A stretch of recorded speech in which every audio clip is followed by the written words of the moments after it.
When children are very young, they have no concept of lying. As parents, we find it much easier to discipline our children at a stage where we can expect them to tell us the truth because they understand truth. They understand the difference in right and wrong. Jesus thanked God in Matthew 11 verse 25 that he revealed truth to babes and hid it from those who were wise in their own sight.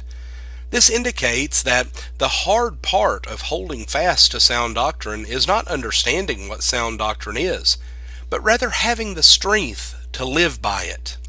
Paul commanded Timothy to teach others to avoid and reject false doctrine, because that is the loving and right way to labor for God in 1 Timothy chapter 1, verses 3 through 5. He alluded that the charge and the revelation that had been made to Timothy concerning his work as an evangelist in the latter part of that chapter, when he says, "This charge I commit to you, son Timothy, according to the prophecies previously made concerning you, that by them you may wage the good warfare, having faith and a good conscience, which some, having rejected concerning the faith, have suffered shipwreck, of whom are Hymenaeus and Alexander, whom I delivered to Satan, that they may learn not to blaspheme." 1 Timothy 1, verses 18 through 20. Though some had departed from the truth, Timothy could be strong because he had received the truth of God. The success that Satan has had in drawing many once very strong soldiers away from teaching only the pure and simple gospel ought to garner our attention. Faithfulness requires work and a genuine love for God and His church. We must remember that in the Bible, we have the truth as delivered by God Himself, and teaching anything that is contrary to Scripture betrays the loving work that God has done for us.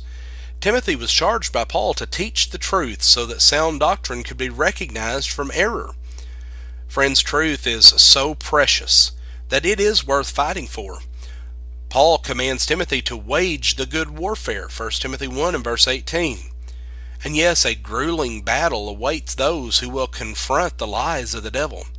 Paul knew that Timothy needed to be strong to overcome those tests that were before him. And as an excellent example for Timothy, Paul names the false teachers who had been withdrawn from because of their error. It takes great boldness, my friends, to contend earnestly for the faith.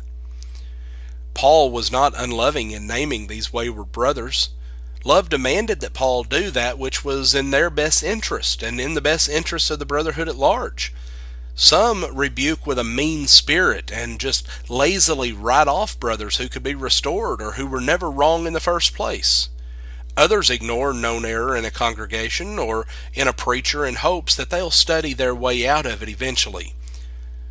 Folks, neither extreme is right. And to be like Paul, we need to be able to speak the truth in love, Ephesians 4 and verse 15. Aquila and Priscilla were willing to take Apollos aside and explain the way of God to him more accurately, Acts 18 and verse 26. And those bold enough to do so in a biblical way should not be met with accusations of trying to be the brotherhood police. Just because some have waged war in an unlawful manner does not mean that no one should do it at all. This must be done lovingly because there is a difference between a false teacher and a teacher who has mistakenly taught something false. Any Bible teacher should take James 3 and verse 1 to heart and respond humbly when approached in this manner. Hymenaeus and Alexander have made shipwreck of their faith, and this is not only because they taught error, but because they rejected faith and a good conscience. If Timothy was going to fulfill his charge, then he would need to teach the truth, defend it, and live it out in his life. Living by that which is preached is necessary. The scribes and the Pharisees were rebuked because they did not hold themselves to the same standard by which they taught others to live in Matthew 23, verses 3 and 4. Paul was able to have a good conscience despite his past. He knew that the truth lovingly provided to him by God must be obeyed in order to obtain mercy. And friends, if truth is taught, it produces godliness because the law is for sinners that they might become obedient. 1 Timothy 1, verses 8 through 11. And ungodly teaching can only produce ungodly people. Like Timothy, we need to hold fast to sound doctrine. if we are going to be saved. Thank you for joining us today, and have a blessed day.